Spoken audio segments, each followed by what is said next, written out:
Welcome guys, and today I'm going to show you how you can connect your PSP to your iPhone hotspot. So what you'll need to do is take your iPhone and then go to the settings. After that, make sure to go to the personal hotspot and basically enable your hotspot.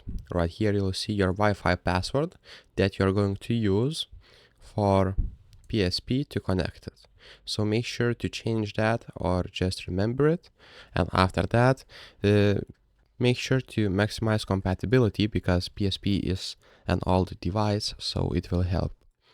And what you'll need to do is after that, take your PSP, go to the settings, scroll down until you see network settings, click on the rectangle, I guess, and then you'll see the Wi-Fi, your iPhone Wi-Fi, and you need to confirm and connect your network there. So make sure to enter the Wi-Fi password and connect it.